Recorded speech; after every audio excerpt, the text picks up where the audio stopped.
Good morning students.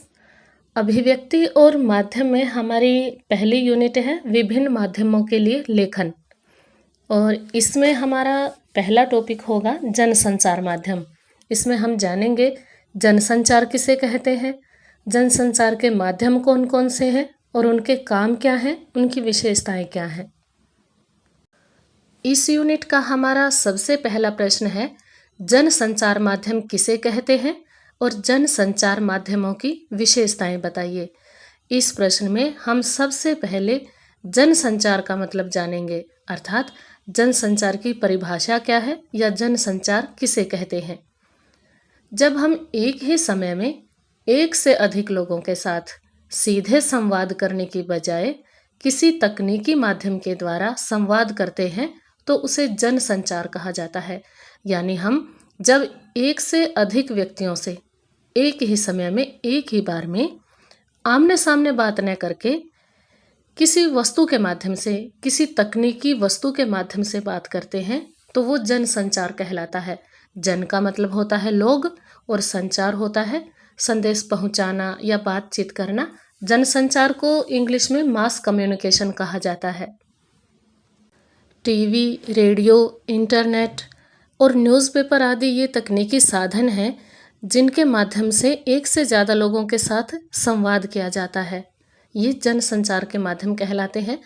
आगे हम देखते हैं कि जनसंचार माध्यमों की परिभाषा क्या है, किन्हें कहा जाता है जनसंचार माध्यम। अब जानते हैं जनसंचार माध्यम किसे कहा जाता है, अर्थात जनसंचार माध्यम की परिभाषा क्या है। जिन तकनीकी साधनों का प्रयोग करके एक बड़ी जनसंख्या तक, अर्थात लोगों तक विचारों, भावनाओं और सूचनाओं को संप्रेषित किया जाता है, यानी फैलाया जाता है, भेजा जाता है, उन्हें हम जनसंचार माध्यम कहते हैं। जनसंचार माध्यम मुख्यतः 4 तरह के होते हैं। प्रिंट मीडिया, यानी जो छपा हुआ होता है, जैसे अखबार, मैगजीन्स वगैरह। दूसरा रेडियो, टेलीविज़न और इंटरनेट। ये सब वो तकनीकी माध्यम हैं जिनके द्वारा जनसंचार किया जाता है, अर्थात एक से अधिक लोगों तक एक ही समय में सभी प्रकार की सूचनाएं, विचार और भावनाएं भेजी जा सकती हैं, सब तक संप्रेषित की जा सकती हैं। अभी अभी हमने जिन जनसंचार और जनसंचार के माध्यमों के बारे में जाना, उनकी विशेषताएं क्या है। जनसंचार माध्यमों की सबसे पहली विशेषता है कि इनके द्वारा प्रसारित संदेश सार्वजनिक होते हैं, अर्थात ये पर्सनल नहीं होते, व्यक्तिगत नहीं होते, सबके लिए होते हैं, पूरी जनता के लिए होते हैं।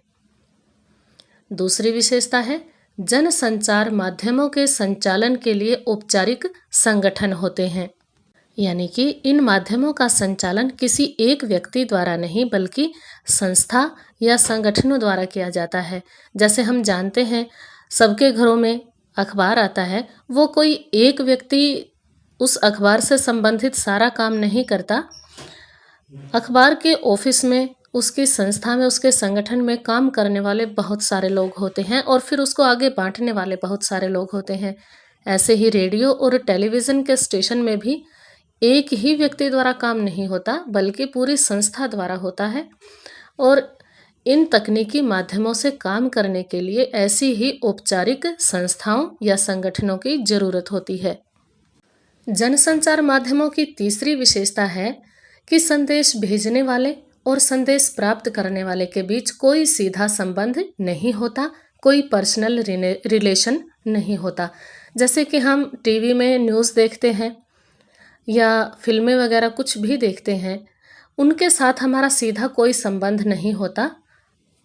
यही बात इसमें विशेषता में कही है। जनसंचार माध्यमों की चौथी विशेषता है जनसंचार माध्यम अनेक व्यक्तियों के सहयोग से कार्य करते हैं, यानी इन्हें चलाना किसी एक व्यक्ति के बस की बात नहीं है।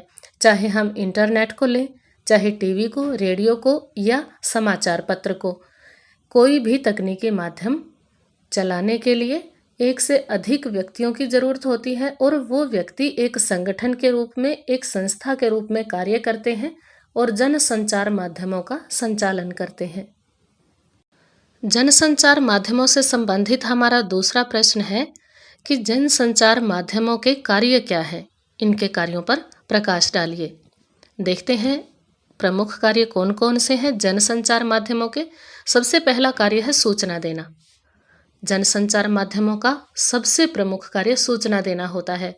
दुनिया भर की सूचनाएं तथा जानकारियां जनसंचार माध्यमों के द्वारा ही प्राप्त होती हैं। हमें किसी भी विषय की, किसी भी क्षेत्र की, दुनिया के किसी भी हिस्से की जानकारी जनसंचार माध्यमों से ही प्राप्त होती है। कोई भी सूचना हो, टीवी, रेडियो, समाचार पत्र, इंटरनेट, इन्हीं से तो हमें सारी सूचनाएं मिलती हैं। जनसंचार माध्यमों का दूसरा कार्य है शिक्षित करना, जनता को शिक्षित करना।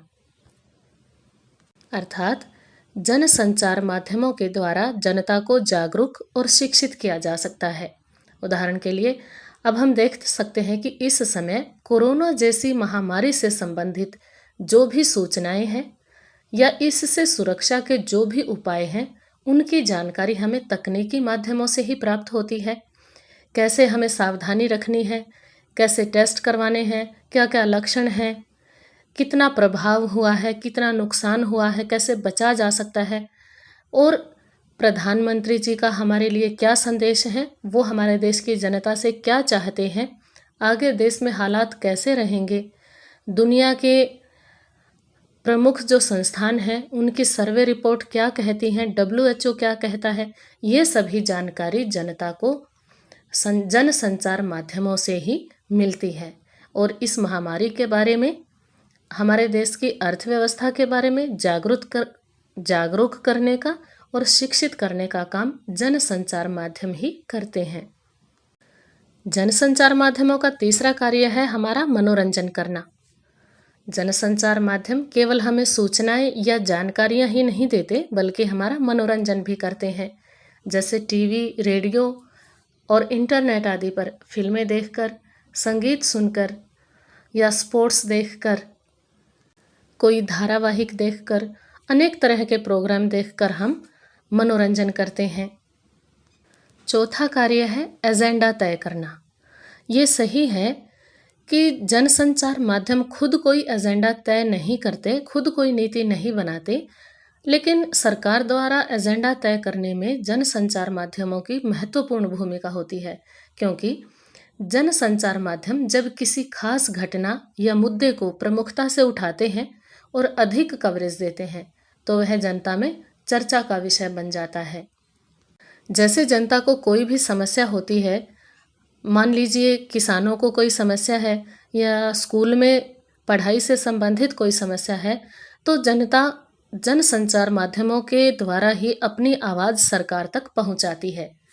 जनता की मांगों को सरकार तक पहुंचाने में भी जनसंचार माध्यमों का महत्वपूर्ण योगदान होता है। और जनता की प्रतिक्रिया देखकर, जनसंचार माध्यमों द्वारा उठाए गए मुद्दों की गंभीरता को देखकर ही सरकार अपनी नीतियां, अपनी कार्य योजनाएं और अपना एजेंडा तय करती है। जनसंचार माध्यमों का पांचवा कार्य है निगरानी करना, यानी निगाह रखना, नज़र रखना। सरकार और संस्थाओं के कार्यों पर निगरानी रखने का कार्य भी जनसंचार माध्यमों द्वारा किया जाता है। हम यह बात कह सकते हैं कि जनसंचार माध्यम केवल जनता की बात को ही सरकार तक नहीं पहुंचाते, बल्कि सरकार के कामों पर निगरानी भी रखते हैं कि कोई भी संस्था है या सरकार है, कोई गलत काम तो नहीं कर रही है या कहीं पर कुछ अनुचित तो नहीं हो रहा है, कोई संस्था अपना काम सही ढंग से कर रही है या नहीं कर रही है। ये सब बातों की जानकारी जनसंचार माध्यम जनता तक पहुंचाते हैं। जनसंचार माध्यमों का सबसे अंतिम और सबसे महत्वपूर्ण कार्य है जनता को समझाना। बाढ़, भूकंप, अकाल, तूफान आदि किसी भी प्राकृतिक आपदा के समय या फिर महामारी आदि की विपत्ति के समय, आक्रमण के समय जनता को समझाने और उससे संबंधित उपायों का पालन करने के लिए जनता को मनाने का, समझाने का महत्वपूर्ण कार्य भी जनसंचार माध्यमों द्वारा किया जाता है।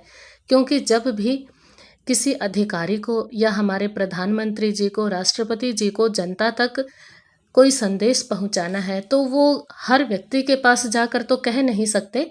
पूरी जनता को एक साथ संबोधित करने का, पूरी जनता को एक साथ समझाने का और नियमों का पालन करने के लिए, उपाय करने के लिए समझाने का, उन्हें मनाने का महत्वपूर्ण माध्यम होते हैं जनसंचार माध्यम। इसका ताज़ा उदाहरण हम देख सकते हैं कि कोरोना से संबंधित जो भी आदेश दिए जाते हैं या प्रधानमंत्री जी द्वारा जो भी अपील की जाती है, चाहे वो थालियां बजाने से लेकर हो, या फिर दिए जलाने से संबंधित हो, या फिर लॉकडाउन बढ़ाने से संबंधित हो, या फिर साफ सफाई से संबंधित हो, मास्क पहनने से संबंधित हो, घरों से बाहर ना निकलने से संबंधित हो, ये सभी जानकारियाँ प्रधानमंत्री जी ने हमें जनसंचार माध्यमों के द्वारा ही दी हैं। आज हमने जाना जनसंचार माध्यमों और उनकी विशेषताओं के बारे में, उनके कार्यों के बारे में। अगले वीडियो में हम जानेंगे कि जनसंचार माध्यमों के लिए लेखन कैसे किया जाता है, प्रिंट मीडिया क्या है, उसके लिए कैसे लिखा जाता है, रेडियो और टेलीविज़न के लिए कैसे लिखा जाता है और इंटरनेट के लिए लेखन कैसे किया जाता है। ये सब जानकारी हम अपने अगले वीडियो में शेयर करेंगे। तब तक के लिए धन्यवाद।